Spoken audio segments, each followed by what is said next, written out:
Assalamualaikum, selamat pagi. Puhaba Syedara, hari ini kami kembali hadir menemani Anda dalam Berita Aceh. Bersama saya, Elzira Felicia. Sejumlah berita aktual dan menarik lainnya telah kami sajikan untuk Anda. Berikut 3 berita utama pada pagi hari ini. Sebuah rumah warga Bandar Baru, Banda Aceh, Sabtu malam hangus terbakar hingga menyebabkan kepanikan pengunjung rumah sakit.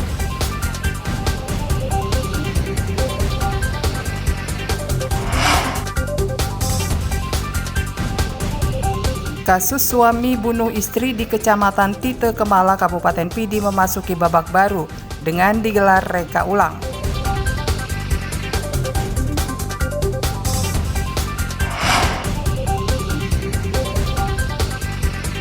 Kondisi Tugu Radio Rimba Raya di Kabupaten Bener Meriah sebagai simbol perjuangan kemerdekaan Indonesia nyaris tak terawat.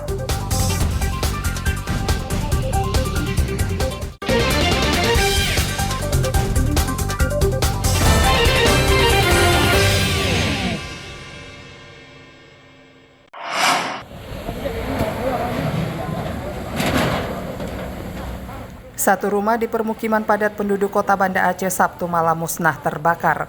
Meski tak menimbulkan korban jiwa, kebakaran menyebabkan kepanikan warga dan pengunjung Rumah Sakit Umum Dr. Zainul Abidin Banda Aceh. Rekaman peristiwa kebakaran di Gampung Bandar Baru, Kecamatan Kuta Alam beredar luas di media sosial. Warga panik berhamburan dan meminta bantuan. Beberapa lainnya mencoba memadamkan api agar kebakaran tidak meluas. Dalam rekaman video warga terlihat pengunjung Rumah Sakit Umum Daerah Zainul Abidin memindahkan kendaraan mereka karena khawatir api menjalar ke area parkir rumah sakit pemerintah tersebut. Kondisi gang yang sempit menyulitkan pemadaman api sehingga 6 mobil pemadam kebakaran tidak bisa mendekat ke sumber api. Akibatnya pemadaman pun dilakukan dari jarak jauh dan 1 jam kemudian kebakaran berhasil dipadamkan. Kebakaran sekitar pukul 20.00. Rumah semi permanen yang pemiliknya adalah rumah keluarga dari Pak Muhammad Rizal. Yang tinggal adiknya, kebetulan yang pemiliknya tidak berada di rumah. Kondisi rumahnya kosong karena adiknya pulang ke Sigli, yang satu lagi juga tinggal di rumah itu keluar jadi cari makan. Saat kebakaran, rumah sedang tidak ada penghuni karena pemiliknya masih di luar kota, sehingga tidak ada korban jiwa. Namun kerugian material akibat kebakaran ini mencapai puluhan juta rupiah. Hingga Minggu siang belum diketahui penyebab kebakaran.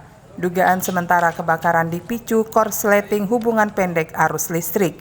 Meski demikian, kasus kebakaran ini tengah dalam penyelidikan polisi. Tim Liputan Aceh melaporkan dari kota Banda Aceh.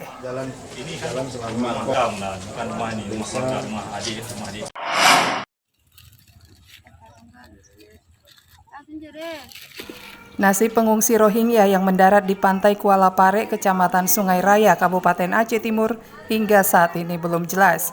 Mereka masih berada di pantai sambil duduk dan rebahan dengan beralaskan terpal di alam terbuka. Meski 137 pengungsi yang sebelumnya berada di Bangladesh ini bersedia ditampung warga setempat untuk sementara waktu, tapi mereka diminta segera direlokasi agar tidak memunculkan konflik di masyarakat. Para pengungsi ini masih menempati kawasan pantai Kuala Pare, Kecamatan Sungai Raya, usai mendarat pada Kamis 1 Februari 2024 lalu. Namun penampungan sementara sangat tidak nyaman karena beralaskan terpal di atas pasir. Keci atau Kepala Desa Gampung Kuala Pare, Syahrial Abdullah, sudah mendesak pemerintah setempat dan UNHCR untuk memindahkan para pengungsi Rohingya dari permukiman tersebut. Ya, kami sudah pernah duduk, bahkan pihak UNHCR dan juga AYOM sendiri sudah turun untuk mendata pengungsi Rohingya ini. Sudah didata berapa orang dan dari mana asal mereka, juga umur mereka, dan berapa orang yang mempunyai keluarga di sini. Hanya sebatas itu. Untuk ke depan kita masih menunggu komunikasi dengan baik UNHCR dan juga AYOM maupun pemerintah daerah. Sebelumnya warga Kuala Parik berencana mengembalikan para pengungsi Rohingya ke kapalnya. Namun akhirnya warga melunak dan bersedia menampung sementara sambil menunggu penanganan dari pihak terkait. Tim Liputan Aceh melaporkan dari Kabupaten Aceh Timur.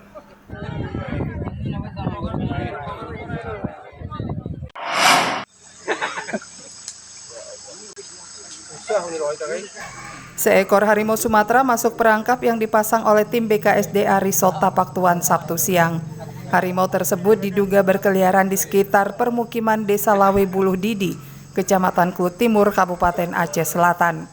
Harimau Sumatera ini terperangkap setelah diumpani seekor ternak oleh tim BKSDA Aceh dengan melibatkan seorang pawang harimau. Harimau yang diperkirakan berusia 3 hingga 4 tahun ini berjenis kelamin betina diduga sudah memangsa ternak kambing dan meresahkan warga setempat. Raja hutan ini masuk perangkap hanya berjarak sekitar 500 meter dari permukiman. Sebelum menjebak si belang ini, tim BKSDA Aceh sudah menghalau si belang kembali ke hutan. Namun upaya tersebut gagal, sehingga harimau tetap berkeliaran di kawasan permukiman hingga akhirnya masuk perangkap. Hingga Minggu siang, satwa dilindungi ini masih berada di kantor Taman Nasional Gunung Loser TNGL Tapak Tuan untuk diperiksa kesehatannya oleh tim dokter BKSDA Aceh. Informasinya ini harimau ini memakan ternak warga juga ya sekitar ya? Iya, karena udah sampai tanggal 13 sampai tanggal 1 hari ini. Ada berapa dimangsa hewan? Ada 2 ekor kambing. Ini jenis kelaminnya apa nih? Jenis kelamin kalau kata pawang betina. Betina ya. Selama pemeriksaan, satwa tersebut terus dipantau agar bisa dilepas kembali ke alam liar. Basriadi melaporkan dari Kabupaten Aceh Selatan.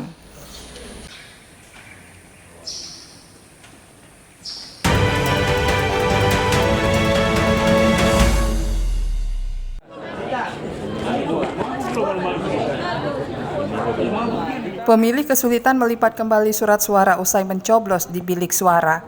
Selain bilik suara yang sempit, beberapa surat suara juga dinilai terlalu lebar. Kesulitan ini dirasakan warga Kecamatan Gunung Meriah, Kabupaten Aceh Singkil saat mengikuti simulasi pemungutan dan penghitungan suara pemilu 2024. Simulasi yang digelar oleh Komisi Independen Pemilihan Kabupaten Aceh Singkil ini berlangsung di salah satu TPS di Desa Blok 6, Kecamatan Gunung Meriah. Sebagian pemilih mengaku butuh waktu lama untuk melipat kembali surat suara.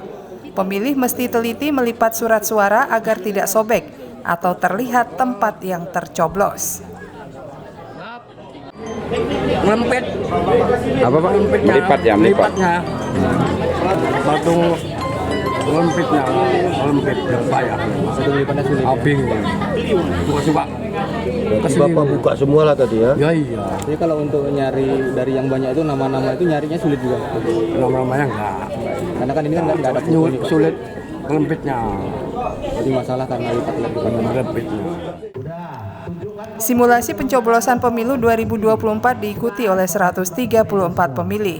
Simulasi pemilu juga diikuti petugas mulai dari tahapan pemungutan dan penghitungan suara hingga penggunaan aplikasi informasi dan rekapitulasi atau Sirekap. Simulasi ini bertujuan untuk mengedukasi pemilih agar memahami dan mengikuti tahap demi tahap saat pemungutan suara. Dengan demikian, pemungutan suara berjalan lancar pada 14 Februari 2024. Pemungutan dan penghitungan suara pemilu 2024 disimulasikan juga untuk panitia pemilihan kecamatan, PPK, PPS, dan para anggota KPPS. Mereka menjadi tulang punggung kesuksesan pemungutan dan penghitungan suara. Terkait masalah tujuan simulasi Bapak Andri Wijaya dan penghitungan suara ini adalah tujuannya bagaimana gambaran nanti ketika di hari H, sehingga peserta kita dari PPK dan masyarakat mengetahui, oh begini rupanya di hari H. Dari desa mana saja yang dilibatkan untuk simulasi hari ini? Kalau untuk simulasi kita hanya mengambil satu TPS saja yang ada di wilayah Desa Blok 6. Warga dan petugas antusias mengikuti simulasi pemungutan suara demi menyukseskan pemilu 2024. Nazarudin melaporkan dari Kabupaten Aceh Singkil. Dengan dibacakannya